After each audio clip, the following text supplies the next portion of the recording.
A paz do Senhor Jesus, amados irmãos e irmãs, estamos aqui mais uma vez com mais uma aula da nossa Escola Bíblica Dominical, especialmente hoje a lição de número 4, e eu quero te convidar para que nós façamos leitura do nosso texto áureo. Acompanhe conosco aí, você que tem a lição bíblica, a revista Lições Bíblicas, e quem estiver sem a revista pode nos acompanhar. A nossa leitura é aqui em Efésios, capítulo 1, versículo 17. Acompanhe conosco. Texto áureo. Para que o Deus de nosso Senhor Jesus Cristo, o Pai da Glória, vos dê em seu conhecimento o espírito de sabedoria e de revelação. Efésios capítulo 1, versículo 17. Também a nossa verdade prática está escrito: a vocação do crente inclui a herança de preciosas riquezas conferidas aos eleitos pela grandeza do poder de Deus. Muito bem. E também nós iremos fazer a leitura do nosso texto de base da lição de hoje, que está inserido aqui no livro de Efésios, capítulo 1, do versículo 15 até o versículo 23. Acompanhe conosco também esta leitura. Que ouvindo eu também a fé que entre vós há no Senhor Jesus e o vosso amor para com todos os santos, não cesso de dar graças a Deus por vós, lembrando-me de vós nas minhas orações, para que o Deus de nosso Senhor Jesus Cristo, o Pai da Glória, vos dê em seu conhecimento o espírito de sabedoria e de revelação, tendo iluminados os olhos do vosso entendimento, para que saibais qual seja a esperança da sua vocação, e quais as riquezas da glória da sua herança nos santos, e qual a sobre-excelente grandeza do seu poder sobre nós, os que cremos, segundo a operação da força do seu poder, que manifestou em Cristo, ressuscitando-o dos mortos e pondo-o à sua direita nos céus, acima de todo principado e poder e potestade e domínio e de todo nome que se nomeia, não só neste século, mas também no vindouro, e sujeitou todas as coisas a seus pés, e sobre todas as coisas o constituiu como cabeça da igreja, que é o seu corpo, a plenitude daquele que cumpre tudo em todos. Muito bem, após essa nossa leitura, eu quero aqui apresentar o corpo da nossa lição, ou melhor dizendo, os tópicos da nossa lição, que comumente é dividida sempre em três, e é necessário, é aconselhável que nós percebamos o poder informativo que tem já nos tópicos da lição. Muito bem, a nossa lição, como de costume, está dividida em três tópicos, os quais são a esperança da vocação e as riquezas da glória. Nesse tópico nós iremos abordar a respeito da ação de graças e a intercessão, a esperança da vocação e as riquezas da glória da sua herança. O tópico de número 2, a sobreexcelente grandeza e força do poder divino. Iremos abordar nesse tópico a sobreexcelente grandeza do seu poder e também a força do poder divino. E, por fim, o tópico 3, onde será abordado Cristo, nosso exemplo de exaltação, e comentaremos nesse último tópico Cristo, as primícias dos que dormem, Cristo elevado à direita de Deus e Cristo exaltado sobremaneira.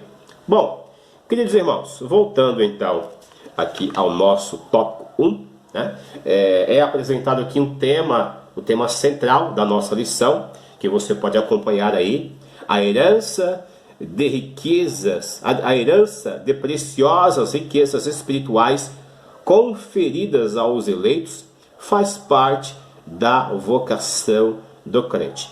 Então você vai notar ao longo desta aula que é uma aula bem centrada, né, na questão da vontade de Deus, não é? E de Paulo demonstrando esta vontade de Deus, né? Que ao mesmo tempo nós vamos perceber que é também a vontade de Paulo. E que vontade é essa? É que nós venhamos compreender algumas coisas que são importantes para a nossa vida cristã. Esta mensagem, ela não é apenas uma mensagem que ficou no passado lá para os crentes da igreja de Éfeso, mas também para os crentes de todas as épocas, todas as eras, as dispensações, até os nossos dias, né? Uma mensagem muito contemporânea.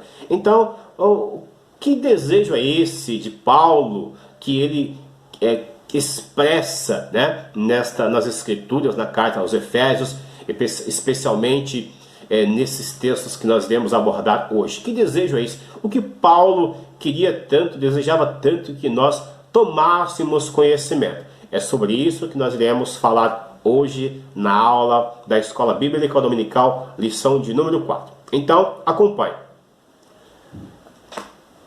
Primeiro tópico: o apóstolo Paulo se mostra alegre pela vida dos eleitos, né? A gente vê isso no versículo 16.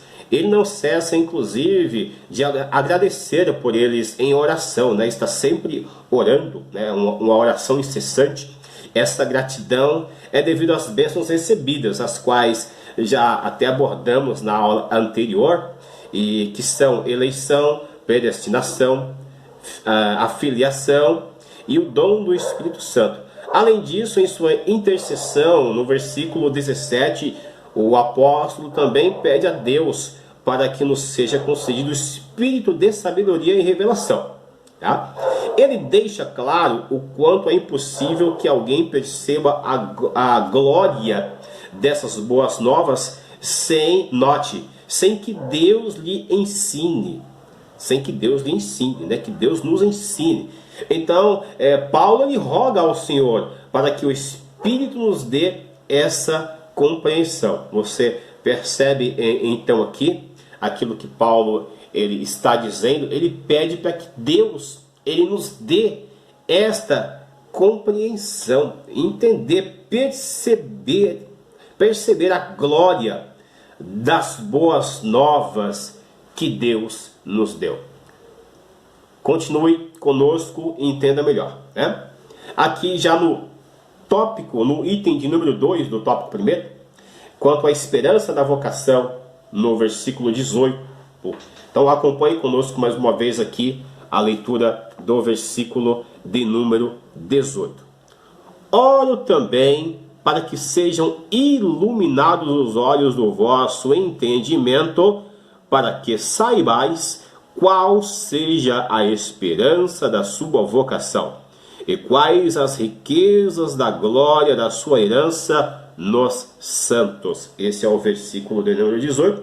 E o apóstolo intercede a fim de que recebamos a iluminação. É justamente essa palavra que nos remete ao título da presente lição, né? Iluminação. Esta palavra nos remete, nos leva ao título desta lição. Que iluminação é essa?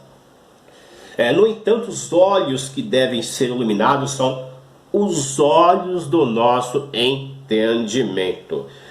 Isso nos leva a um texto em que Paulo ele escreve em 2 aos Coríntios 4.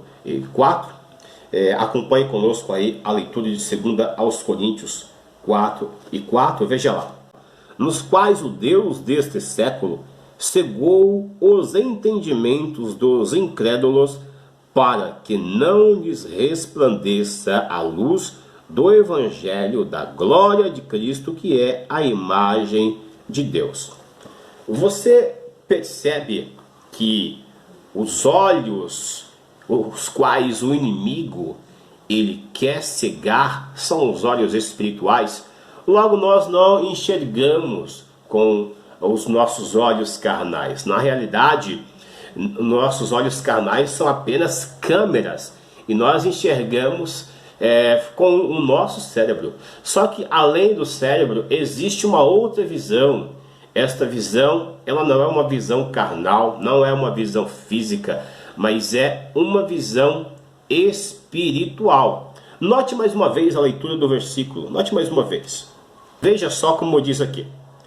Nos quais o Deus desse século, que é Satã, ele cegou o entendimento dos incrédulos.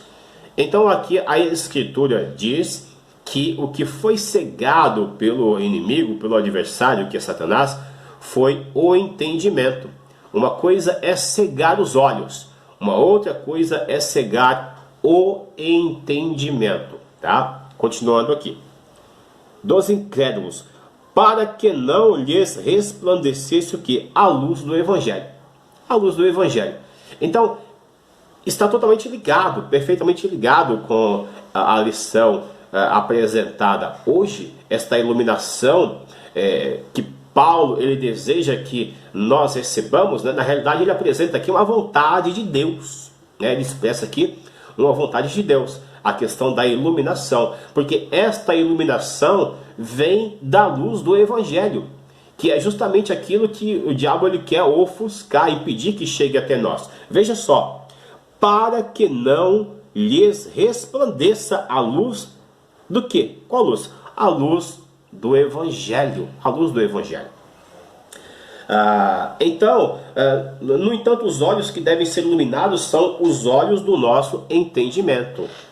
É a respeito desses olhos que Paulo está falando em 2 Coríntios 4:4, não é? Muito interessante isso. Indo aqui para o nosso item. Com relação a esta esperança, né, ela se divide em 3 aspectos. Note, o primeiro, Deus chamou pessoas no passado, em 2 Timóteo 1 e versículo 9, acompanhe também a leitura, 2 Timóteo 1 e o versículo de número 9, acompanhe conosco. Prossigo para o alvo, pelo prêmio da soberana vocação de Deus em Cristo Jesus.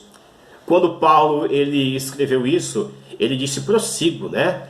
Prossigo, que é uma ação presente. Quem prossegue, prossegue agora.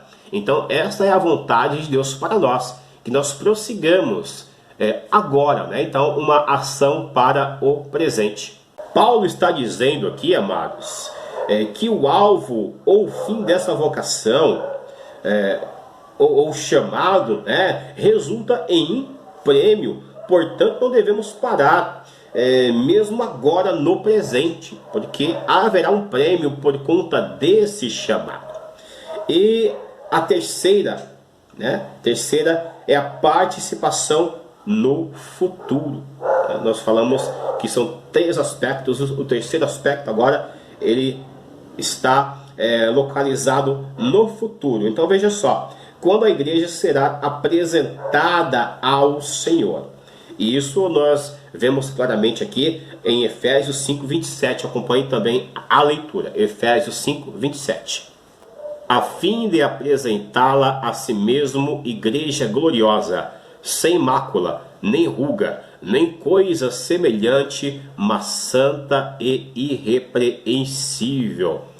A fim de apresentá-la. Então Cristo preparando a igreja a fim de apresentá-la a si mesmo, ok? Então, 3 aspectos aqui nós acabamos de ver. O primeiro é que Deus chamou pessoas no passado. Deus também quer que depois de chamados, nós no presente, nós mantenhamos essa nossa santificação, não é? E também no futuro vai acontecer que o Senhor depois de ter nos preparado, nós seremos apresentados para Ele, apresentados para Cristo. Então esse é o aspecto no futuro, no que diz respeito ao futuro, ok? Vamos então para o nosso número 3, né, falando sobre as riquezas da glória da sua herança. Essas riquezas que são bênçãos se referem ao perdão, à nossa adoração, às bênçãos dos céus, as coisas como as bodas do Cordeiro e o privilégio de adorar ao Pai eternamente. Olha que coisa linda, né?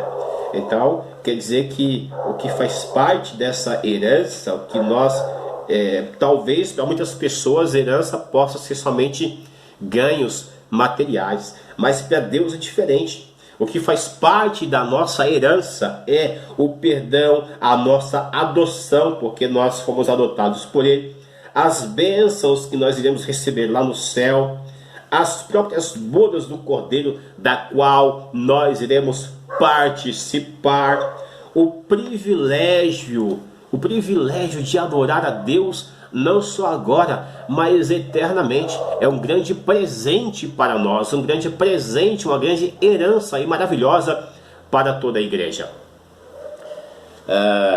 A sobreexcelente grandeza e força do poder de Deus está agora no nosso tópico de número 2.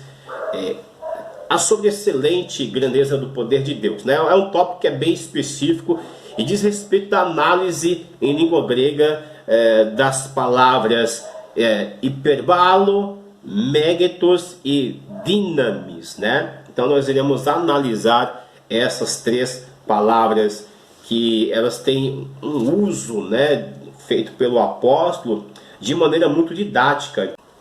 Então vamos lá. Veja então aqui o nosso tópico de número 2. Ele fala a respeito dessas três palavras. A primeira palavra é hiperbalo, que é um adjetivo, né? Aqui no grego é apresentado como uma forma adjetiva. Você não estranhe eu estar falando hiperbalo, porque é a pronúncia correta na língua grega, apesar de ter escrito aqui o perbalo, né? Mas a pronúncia correta do grego é hiperbalo, que significa extraordinário, né? É algo extraordinário. Também a segunda palavra é a palavra megetos, que significa grandeza, também um adjetivo, no sentido de enaltecer a magnitude do poder de Deus, que a tudo sobrepuja. E o terceiro termo é a palavra dinamis, apesar também de estar escrito dunamis, não é? Mas a forma correta de pronunciar é dinamis, que significa o poder de Deus. É interessante que esta palavra dinamis, ela deu origem também a uma palavra da língua portuguesa, né? Dínamo. E o que é dínamo? Para quem assim é mais, digamos, não velho, mais antigo, não é? Vai se lembrar da Fusca, do Fusca da Brasília, vai se lembrar também da Kombi, né? Que aqueles carros que possuíam no lugar, diferentemente hoje, que são os alternadores, né? Eles tinham um gerador de energia, né? Chamado dínamo, que girando ele produzia ali a energia que ia para a bateria, armazenava na bateria. Existem dínamos também, inclusive, em usinas, né, de energia elétrica, aquelas hidroelétricas, né? Funcionam com grandes dínamos enormes que a força da água os fazem girar, produzindo energia. E há também outros tipos de dínamos também, de tamanhos menores, né? Que aqueles dínamos de bicicleta, que são usados para poder, conforme se pedala, aquele dínamo ele gera uma energia que faz acender uma luz para aquela lanterna, né? Que é posta na bicicleta. Isso são coisas que não são comuns de se ver hoje em dia, não é? Mas o que eu estou querendo explicar aqui é que dínamo gera energia. Então esse poder dinamis é um poder, é uma energia, né? Um poder que gera energia em nós, uma força, um poder dentro desse aspecto que se vê aqui no uso desta palavra pelo apóstolo. Ele coloca as palavras de forma muito sábia e de forma muito didática, de modo que nós, para entendermos, temos que estudar, aprender, ir lá no original e tentar explicar. Mas para os cristãos da época que dominavam essa língua aqui,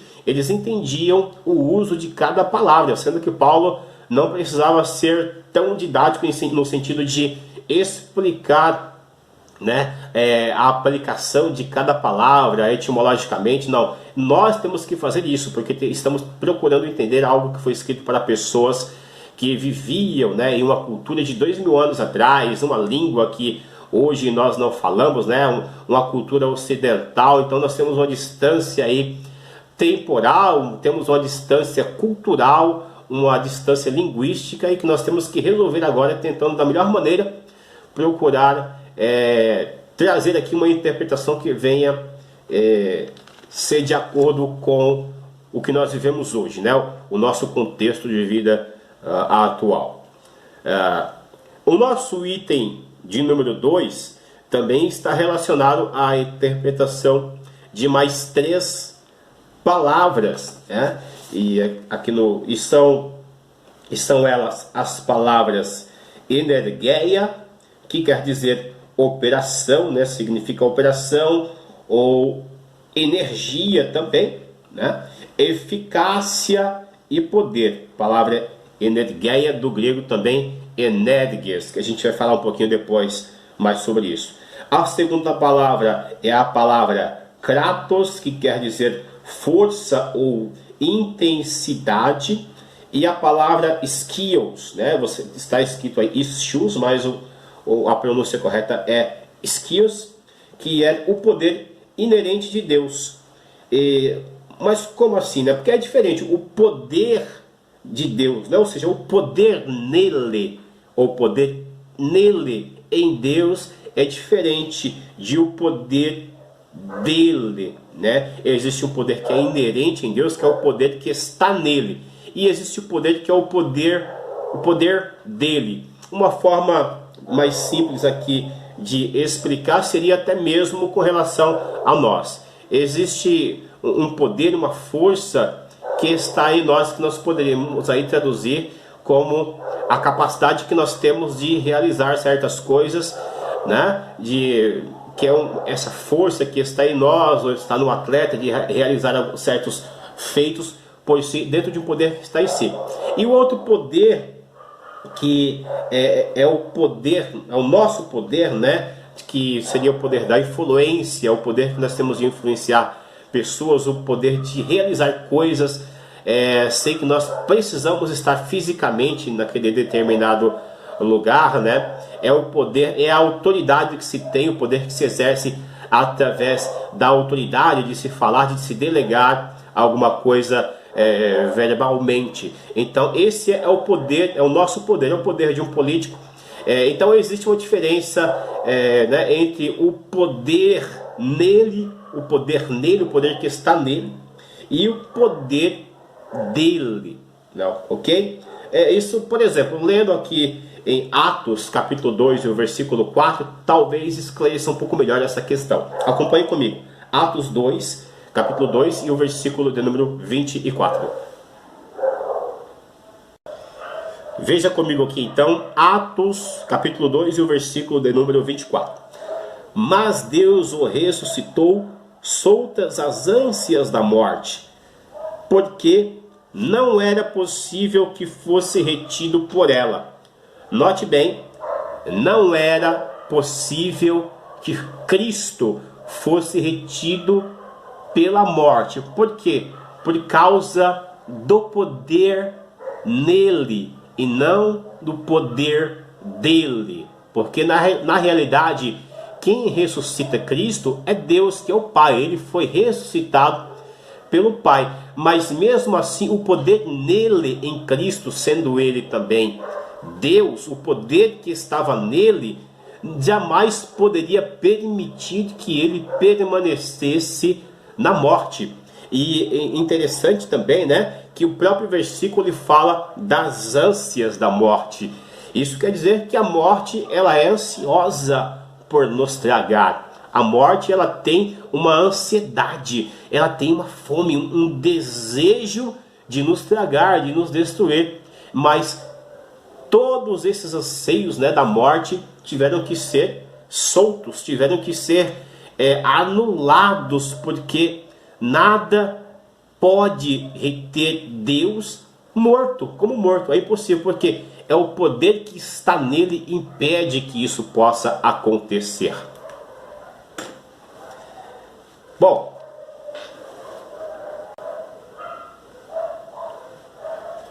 Bom, já indo aqui para o nosso tópico de número 3, Cristo, nosso exemplo de exaltação. Falaremos nesse último tópico sobre 3 aspectos da exaltação de Cristo, que comprovam a grandiosidade do seu poder, né? Poder de Deus, o qual está disponível também aos crentes. A primeira coisa é as primícias dos que dormem, né? Cristo, as primícias dos que dormem. O poder de Deus foi manifestado quando ele ressuscitou a Jesus. Foi o que eu disse anteriormente. A ressurreição do Senhor foi uma obra do poder do Pai. Veja aqui Atos 2 e o versículo 24. Acompanhe comigo. Acompanhe comigo mais uma vez esse versículo. Mas agora a primeira parte. Mas Deus o ressuscitou. Note, mas Deus o ressuscitou. Deus, o Pai, ressuscitou a Cristo, né? Veja bem. Então, o poder de Deus foi manifestado quando ele ressuscitou a Jesus. Vê-se aqui a morte é ansiosa, né? Como eu já havia dito, ela tem uma ansiedade por tragar vidas. Olha só, Pedro, no seu discurso, porque aqui em Atos 2 é o discurso de Pedro, né, quando ele discursa depois da descida do Espírito Santo, traz à tona uma poderosa revelação das palavras escritas e ditas por Oséias, lá no capítulo 13 e o versículo 14 do seu livro. Vejamos aqui. Veja o que diz Oséias, capítulo 13, versículo 14. Eu vos remirei da violência do inferno e os resgatarei da morte. Onde estão, ó morte, as tuas pragas? Onde está, ó inferno, a tua destruição? Olha que esse mesmo verso inspirou o apóstolo Paulo a escrever lá em 1 Coríntios 15, 55, onde nós lemos: onde está, ó morte, o teu aguilhão? Onde está, ó morte, a tua vitória? Dessa forma entendemos, né, nesse primeiro item, que como herdeiros do Pai, a morte não terá poder sobre a alma, né, sobre a alma, espírito e corpo dos crentes, ao soar a trombeta, né, quando o arrebatamento da igreja ele acontecer. Olha que coisa maravilhosa que vai acontecer. Olha o que Paulo ele escreve aos crentes de Filipos, aos filipenses, capítulo 3, versículos 20 e 21. Preste atenção. Filipenses 3, versículos 20 e 21. Mas a nossa pátria está nos céus, de onde esperamos o Salvador, o Senhor Jesus Cristo, que transformará o nosso corpo de humilhação para ser conforme o seu corpo glorioso, segundo o seu eficaz poder de sujeitar a si também todas as coisas. Note, amados, que aqui Paulo ele faz uso mais uma vez da palavra eficaz. E como nós vimos anteriormente, essa palavra eficaz, na língua grega, ela está escrito energias, que é eficaz. E esta mesma palavra, energias, ela dá origem à palavra energia. Então isso é muito belo, porque no arrebatamento, uma energia poderosa de Deus, ela vai ser responsável para trazer a vida a uma nova forma de um corpo glorioso segundo o corpo de Cristo, né? Porque é pelo eficaz poder, por este poder, por esta energia divina e poderosa. Irmãos, imagine aqueles crentes que já não existem mais nada dos seus corpos a não ser cinzas, que foram queimados, crentes que afundaram no Titanic, cujos corpos desapareceram nas profundezas do oceano, pessoas que foram perseguidas na Idade Média, na Inquisição, foram queimadas. Essas pessoas, os seus corpos reduzidos ao pó da terra, por esta energia, este poder de Deus, o Energes, o poder eficaz de Deus, serão trazidos novamente, mas não para tomarem a forma antiga dos seus corpos físicos, mas uma forma gloriosa, segundo o corpo glorioso de Cristo. Nada poderá impedir que nós sejamos transformados. Nada poderá impedir que os corpos daqueles santos que se foram, que sofreram pelo Evangelho, foram perseguidos, mas venceram todas as barreiras e dificuldades. Nada poderá impedir, porque essa energia irá até o pó, a cinza dos seus corpos que estão na terra, na água, onde quer que esteja, e vai trazê-los novamente.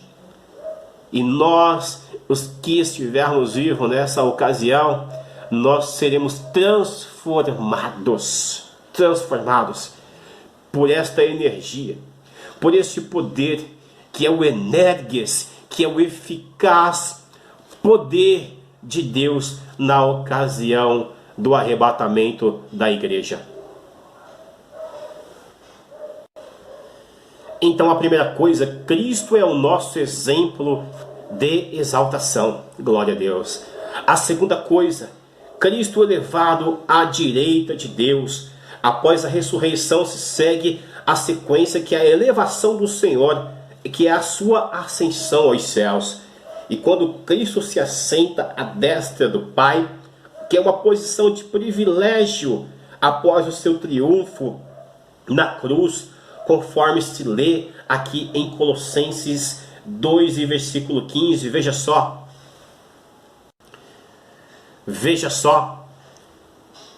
E tendo despojado os principados e as potestades, os expôs publicamente ao desprezo, e deles triunfou na cruz. Esse mesmo triunfo, amados, está assegurado a nós, os crentes. Da mesma forma que Cristo triunfou, pelo seu triunfo, nós também, como igreja pertencentes a Ele, triunfaremos. É o que nós vemos aqui em Efésios capítulo 2 e o versículo 6 também. Acompanhe aqui.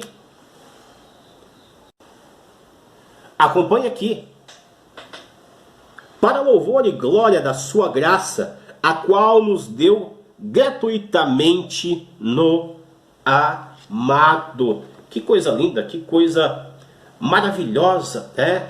Porque pelo triunfo de Cristo, nós também triunfaremos, porque nós fomos dados, olha que coisa linda, nós somos dados a Ele, o amado, nós pertencemos a Cristo, então tudo que Ele triunfou, por Ele também nós triunfaremos. Por fim aqui, o nosso item de número 3, Cristo exaltado sobremaneira. Paulo registrou que Cristo foi exaltado acima de todo o principado, poder, potestade e domínio, e todo nome que se nomeia. Todo nome que se nomeia, isso é muito forte.